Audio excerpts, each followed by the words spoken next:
नमस्कार, आप देख रहे हैं एसकेजी न्यूज। आज लेकर हम आए हैं देश और दुनिया की 10 मिनट में 50 बड़ी खबरों को। तो चलिए शुरू करते हैं आज की सबसे बड़ी खबर से। गंभीर बीमारियों से जूझ रहे लाखों मरीजों के लिए राहत भरी खबर सामने आई है। केंद्र सरकार की ओर से एक विशेष अंतर्विभागीय समिति ने कैंसर, HIV, ट्रांसप्लांट, हेमेटोलॉजी और दुर्लभ रोगों के इलाज में इस्तेमाल होने वाली करीब 200 दवाओं पर कस्टम ड्यूटी में भारी छूट देने की सिफारिश की है। इस कदम से इलाज की लागत में उल्लेखनीय कमी आने की संभावना है। यह उन हजारों परिवारों के लिए वरदान साबित होगा। आधार कार्ड अब सिर्फ एक दस्तावेज नहीं बल्कि भारतीय नागरिकों की पहचान और सरकारी सेवाओं का आधार बन चुका है। लेकिन इसी अहमियत के साथ इसकी सुरक्षा और प्रामाणिकता को लेकर चिंता भी बढ़ गई है, खासकर अवैध प्रवासियों द्वारा फर्जी दस्तावेज के सहारे आधार कार्ड बनवाने के मामले को लेकर। ऐसे में अब UIDAI ने आधार कार्ड रजिस्ट्रेशन और अपडेट प्रक्रिया में बड़े बदलाव करने का फैसला लिया है।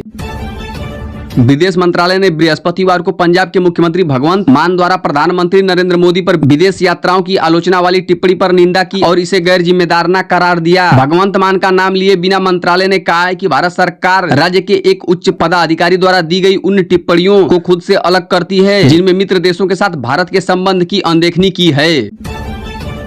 बांग्लादेश में 2 नागरिकों ने बिना अवैध दस्तावेज के साथ भारत में प्रवेश करने के आरोप में मेघालय के ईस्ट खासी हिल जिले से गिरफ्तारी किया गया है। पुलिस ने शुक्रवार को यह जानकारी दी है। एक वरिष्ठ अधिकारी ने बताया है कि अवैध रूप से सीमा पार करने में उनकी मदद करने वाले 2 और लोगों को गिरफ्तार किया गया है। उन्होंने बताया है कि गुप्त सूचना के आधार पर सीमा सुरक्षा बल और मेघालय पुलिस की संयुक्त टीम ने शिलांग के पास मावलाई बाईपास पर गुवाहाटी जा रही एक कार को रोका और उसमें सवार लोगों से पूछताछ की और हिरासत में ले लिया। उत्तर प्रदेश की योगी आदित्यनाथ सरकार ने किसानों के नुकसान को बचाने के लिए समय रहते ही अपनी खरीफ फसल की बीमा कराने के लिए निर्देश दिए हैं। अंतिम तिथि 31 है। इस योजना के तहत धान, ज्वार, बाजरा, मक्का, उड़द, मूंग, अरहर, मूंगफली, सोयाबीन और तिल जैसी फसलों का बीमा कराया जा सकता है। दरअसल प्रधानमंत्री फसल बीमा योजना के अंतर्गत किसानों को प्राकृतिक आपदाओं जैसे सूखा, बाढ़, तूफान, ओलावृष्टि, कीट प्रकोप, बीमारियों और असफल बुवाई की स्थिति में आर्थिक सुरक्षा प्रदान की जाती है। मध्य प्रदेश की आर्थिक राजधानी इंदौर में सार्वजनिक परिवहन को अधिक और सुगम बनाने की दिशा में राज्य सरकार ने बड़ा कदम उठाने जा रही है। नगरीय प्रशासन और विकास विभाग ने एक ऐसा यूनिफॉर्म मोबिलिटी कार्ड लाने की योजना बनाई है जिससे यात्री मेट्रो, बस, कैब और ई-रिक्शा जैसे अलग अलग ट्रांसपोर्ट साधनों में एक ही कार्ड से सफर कर सकेंगे। जम्मू कश्मीर के मुख्यमंत्री उमर अब्दुल्ला ने एक बार फिर पहलगाम आतंकी हमले की दहशत को याद किया है और कहा कि ऐसी वारदातों को रोकने के लिए 24 घंटे सतर्कता बरतने की जरूरत है। दरअसल जम्मू कश्मीर में पर्यटन को बढ़ावा देने के उद्देश्य से आयोजित एक कार्यक्रम में CM उमर अब्दुल्ला ने कहा कि पहलगाम की घटना ने दिखाई कि ऐसी घटनाओं से पुनरावृत्ति रोकने के लिए 24 घंटे सतर्क रहना होगा। अमेरिका के साथ बातचीत को लेकर ईरान ने एक बड़ी शर्त रख दी है। ईरान ने कहा है कि वह अमेरिका से तभी बात करेगा जब उसे इस बात की गारंटी मिलेगी कि अमेरिका ने फिर उस पर हमला नहीं करेगा। ईरान के विदेश मंत्री अब्बास अरागची ने फ्रांसीसी अखबार से बातचीत में इसके अलावा उन्होंने यह भी मांग उठाई है कि अमेरिका हमलावरों के चलते उसे परमाणु ठिकानों में जो नुकसान हुआ है उसके बदले मुआवजे भी दिया जाए।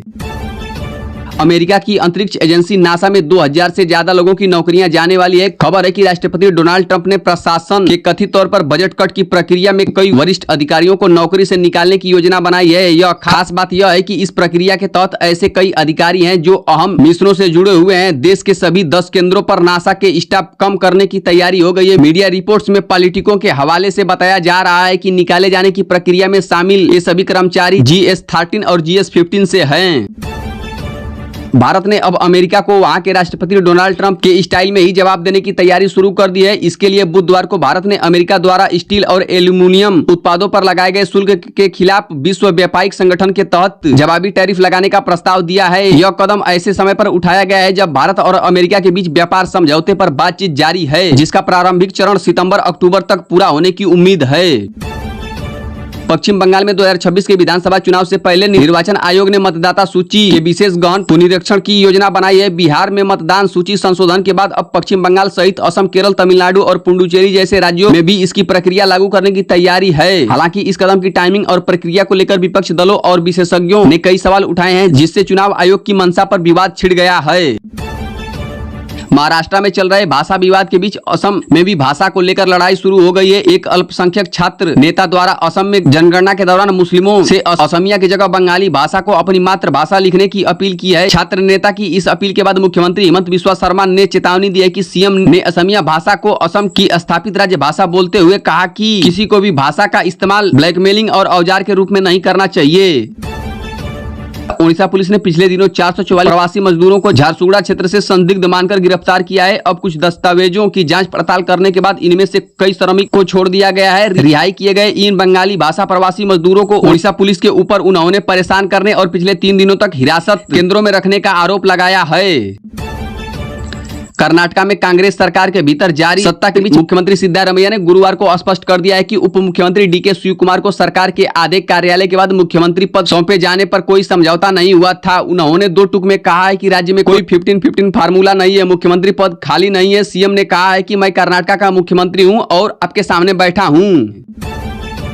झारखंड बीजेपी में नए प्रदेश अध्यक्ष की तलाश चल रही है। 2 दिवसीय झारखंड दौरे पर केंद्रीय मंत्री अमित शाह ने राज्य की भविष्य की राजनीति के संकेत दिए हैं। अमित शाह ने गुरुवार को पूर्व मुख्यमंत्री रघुवर दास से अकेले में लंबी चर्चा की। इस दौरान झारखंड में वर्तमान राजनीतिक हालात, पार्टी संगठन की स्थिति पर चर्चा की। इस दौरान लगभग यह तय हो गया है कि झारखंड में भाजपा की कमान किसे दी जाएगी। हालांकि इस बात की अभी कोई घोषणा नहीं की गई है। तकनीकी खराबी के कारण केरल के तिरुवनंतपुरम में अंतर्राष्ट्रीय हवाई अड्डे पर खड़ा ब्रिटिश F-35B लड़ाकू विमान अगले सप्ताह शुरुआत में ब्रिटेन लौट सकता है। मीडिया रिपोर्ट के अनुसार यह जेट विमान बीते माह अरब सागर के ऊपर नियमित उड़ान पर था, जब मौसम खराब के कारण यह रॉयल नेवी के प्रमुख विमानवाहक पोत HMS प्रिंस ऑफ वेल्स पर वापस नहीं लौट सका। उत्तर भारत समेत देश के कई राज्यों में इन दिनों जमकर बारिश हो रही है। दिल्ली NCR में भी बारिश का दौर शुरू हो गया है। बुधवार और गुरुवार को राष्ट्रीय राजधानी में भारी बारिश हुई, जिसके चलते कई इलाकों में पानी भर गया है। इसके बाद लोगों को जान की समस्या का भी सामना करना पड़ रहा है। इस बीच मौसम विभाग ने एक बार फिर से देश के कई राज्यों में भारी बारिश की चेतावनी जारी की है। भारतीय मौसम विज्ञान विभाग का कहना है कि दिल्ली, यूपी समेत कई राज्यों में भारी बारिश की आशंका है। पश्चिम बंगाल के दक्षिण 24 परगना जिले के भांगर इलाके में गुरुवार को रात एक सनसनीखेज घटना में तृणमूल कांग्रेस स्थानीय नेता रजक्का खान की गोली मारकर हत्या कर दी गई। यह घटना काशीपुर थाना क्षेत्र के भांगर खालपार में हुई है, जहां अज्ञात हमलावरों ने रज्जाक खान पर ताबड़तोड़ गोलियां चलाई। पुलिस के अनुसार हमले में रज्जाक खान की मौके पर ही जान चली गई। विदेश मंत्रालय ने पंजाब के मुख्यमंत्री भगवंत मान की प्रधानमंत्री नरेंद्र मोदी की विदेशी यात्रा पर की गई मैग्नोसिया टिप्पणी पर गुरुवार को यह प्रतिक्रिया व्यक्त की है। विदेश मंत्रालय ने पंजाब के सीएम का नाम लिए बिना उनकी टिप्पणी की निंदा करते हुए ये टिप्पणी गैर जिम्मेदाराना और अफसोसजनक थी। MEA के प्रवक्ता रणवीर जायसवाल ने कहा है कि ग्लोबल साउथ के मित्र देशों के साथ भारत के संबंध के बारे में एक उच्च राज्य प्राधिकरण द्वारा की गई कुछ टिप्पणियां देखी हैं। देश की राजधानी दिल्ली में भले ही गर्मी ने लोगों को राहत दे दी है, लेकिन बिजली की आंख मिचौली ने हालात बिगाड़ दिए हैं। जहां लोग राहत के लिए पंखा और एयर कंडीशन का सहारा लेना चाहते हैं, वहीं घंटों तक बिजली गायब रहने से जीवन बुरी तरह प्रभावित हो रहा है। वहीं आज दिल्ली में बिजली कटौती रहेगी। विभाग द्वारा प्रभावित क्षेत्रों के निवासियों को पहले सूचना दे दिया गया है ताकि वो आवश्यक तैयारियां पूरी कर सके। सेंट्रल रेलवे ने शहर के लोकल नेटवर्क में मुंबई का पहला वरिष्ठ नागरिक कोच आधिकारिक तौर पर लॉन्च कर दिया है। यह विशेष कोच अब EMU रेक का हिस्सा है, जो वरिष्ठ नागरिकों के लिए विशेष रूप से डिजाइन किया गया है। सेंट्रल रेलवे ने यह पहल मुंबई के लोकल नेटवर्क में वरिष्ठ नागरिकों के लिए यात्रा को अधिक आरामदायक और सुरक्षित बनाने की दिशा में एक महत्वपूर्ण कदम है। बिहार में विधानसभा चुनाव अक्टूबर-नवंबर में होने की संभावना है। हालांकि चुनाव आयोग ने अभी तक तारीख की आधिकारिक घोषणा नहीं की है, लेकिन चुनाव की तैयारियां पूरे जोर शोर से चल रही है। चुनाव की तारीख की घोषणा से पहले राजनीतिक दलों के बीच चुनावी जंग अभी से छिड़ चुकी है। इसके साथ ही सभी राजनीतिक दलों ने भी चुनावी तैयारियां शुरू कर दी है। भारतीय जनता पार्टी ने बिहार में आगामी विधानसभा चुनाव को देखते हुए 52 विधानसभा प्रभारियों की सूची जारी की है। झारखंड में सत्तारूढ़ गठबंधन के प्रमुख सहयोगी झारखंड मुक्ति मोर्चा JMU को बिहार विधानसभा चुनाव में हिस्सेदारी सुनिश्चित करने के लिए कांग्रेस पार्टी सक्रिय हो गई है। कांग्रेस के झारखंड प्रभारी के राजू ने गुरुवार को कहा है कि उनकी पार्टी झामुमो को बिहार में सीटें दिलाने के लिए हर संभव प्रयास कर रही है। यह कदम गठबंधन की एकजुटता को मजबूत करने की दिशा में उठाया गया है। कांग्रेस के वरिष्ठ नेता और पूर्व मंत्री चंद्रशेखर दुबे उर्फ ददई दुबे का निधन हो गया है। उन्होंने दिल्ली के सरगंगा अस्पताल में अंतिम सांस ली। ददई दुबे 87 साल के थे और बीते 1.5 महीने से उनका इलाज चल रहा था। यह जानकारी पलामू जिला कांग्रेस कमेटी के चीफ जयेश कुमार पाठक ने दी है। चंद्रशेखर दुबे पलामू जिले की विश्रामपुर विधानसभा सीट से 5 बार विधायक रहे थे। इसके अलावा वो धनबाद लोकसभा सीट से सांसद भी रह चुके हैं। अमेरिकी राष्ट्रपति डोनाल्ड ट्रंप ने ब्राजील के बाद कनाडा पर भी टैरिफ लगा दिया है। ट्रंप ने गुरुवार को घोषणा की है कि यह कनाडा से आयात होने वाले सामान पर 35% टैक्स लगाया जाएगा। इसको लेकर सोशल मीडिया पर एक लेटर शेयर किया जा रहा है। टैरिफ 1 अगस्त 2025 से लागू हो जाएगा। ट्रंप ने इसे कनाडा पर पलटवार बताया है। उन्होंने व्यापार में आ रही दिक्कतों को टैरिफ का कारण बताया है।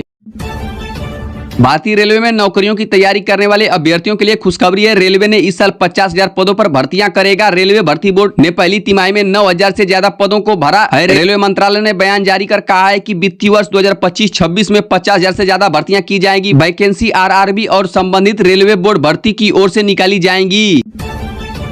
गुजरात में वडोदरा और आंगद को जोड़ने वाला पुल टूटने के बाद अब तक महिसागर नदी में 17 लोगों की शव बरामद किए जा चुके हैं। इस हादसे में एक ही परिवार के कई लोगों की जान चली गई। अब इस हादसे में मरने वालों की संख्या 17 हो गई है। सरकार ने इस बार तत्काल एक्शन लेते हुए गुजरात सड़क एवं भवन विभाग के 4 इंजीनियरों को सस्पेंड कर दिया है। 3 लापता लोगों की तलाश अभी भी जारी है।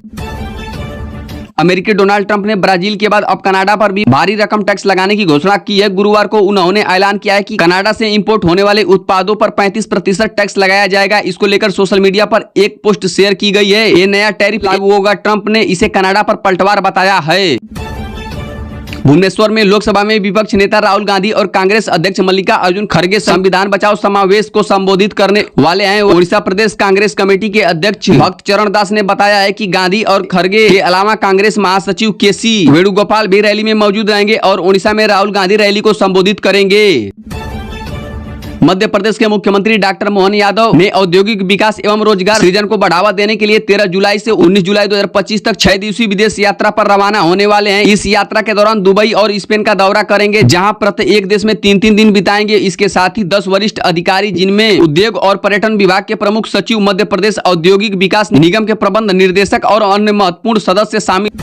शुक्रवार की सुबह सोने की कीमतों में मामूली बढ़ोतरी दर्ज की गई है, जबकि चांदी की कीमतों में भी गिरावट देखने को मिली है। अंतर्राष्ट्रीय और घरेलू कारणों की वजह से सोने और चांदी के दामों में उतार चढ़ाव जारी है। शुक्रवार को 24 कैरेट सोने की कीमत में 10 रुपए की बढ़ोतरी दर्ज की गई, जिसके बाद 10 ग्राम 24 कैरेट वाला सोना 98,410 रुपए पर बिक रहा है। वहीं 22 कैरेट वाले सोने की कीमत 10 रुपए बढ़कर 90,210 रुपए प्रति 10 ग्राम पर हो गई है। महाराष्ट्र में विधानसभा का मानसून सेशन शुरू हो गया है। इस बीच डिप्टी सीएम एकनाथ शिंदे उसे छोड़ दिल्ली पहुंचे हुए हैं। वह बुधवार को दिल्ली आए और होम मिनिस्टर अमित शाह से मुलाकात की। इसके अलावा उनकी केंद्रीय मंत्री नितिन गडकरी से भी मुलाकात की खबर है। चर्चा यह भी है कि आखिर एकनाथ शिंदे इस अहम मौके पर दिल्ली जाकर बड़े बड़े नेताओं से क्यों मिले हैं। कांग्रेस ने इसे महायुति में टकराव से जोड़ दिया है। पाकिस्तान में फिर बड़ा अटैक हुआ है, जिसे हमलावरों ने 9 लोगों को गोली मारकर हत्या कर दी है। फिलहाल स्थानीय पुलिस मामले की जांच कर रही है। खबर है कि हमलावरों ने एक बस को रोका और यात्रियों को उतारकर गोली मार दी है। बलूचिस्तान के आतंकी इसे आतंकवादी घटना बता रहे हैं। इस साल मार्च में ही जाफर एक्सप्रेसवे ट्रेन को बलूचिस्तान लिबरेशन आर्मी ने हाईजैक कर लिया था। विश्व के नेताओं, सांसदों और यहां तक कि एक मूल अमेरिकी राजनीतिक अमेरिकी जनजाति ने भी अमेरिकी राष्ट्रपति डोनाल्ड ट्रंप के साथ अच्छे संबंध बनाए रखने के लिए नया और अनोखा तरीका अपनाया है। उनकी शांति स्थापना के प्रयासों की तारीफ करना और उन्हें नोबेल शांति पुरस्कार के लिए नॉमिनेट करना, यह रणनीति ट्रंप के लिए कोई नई बात नहीं है, जो लंबे समय से इस प्रतिष्ठित पुरस्कार को पाने की इच्छा रखते हैं। भारत सरकार ने 3,119 करोड़ रुपए कर्ज लेने की प्रक्रिया तेज कर रही है। केंद्र के इस कदम से पाकिस्तान की चिंता बढ़ गई है। यह राशि जम्मू कश्मीर में खर्च की जाएगी। किश्तवाड़ जिले के चिनाब नदी पर बन रहे रणनीतिक रूप से महत्वपूर्ण वार बांध परियोजना को तेजी से पूरा करने के मकसद से इस प्रक्रिया को शुरू कर दी है। यह एक ग्रीन फील्ड स्टोरेज खाली जल विद्युत परियोजना है, जिसका पानी के बहाव पर प्रभाव पड़ सकता है। बलूचिस्तान के सभी 37 जिलों में बलूच विद्रोही पूरी ताकत के साथ उभर रहा है। हर कोने से पाकिस्तान की सेना और सरकार को खुली चुनौती दी जा रही है। कई सुरक्षा बलों पर हमले हो रहे हैं, तो कई चीन पाकिस्तान आर्थिक गलियारों के तहत चल रहे प्रोजेक्ट को भी नुकसान पहुंचाया जा रहा है। अब बलूचिस्तान विद्रोहियों ने अपने हमलों को एक नए ऑपरेशन बाम के तहत अंजाम देना शुरू कर दिया है, जिसमें योजनाबद्ध और समन्वित हमले किए जा रहे हैं।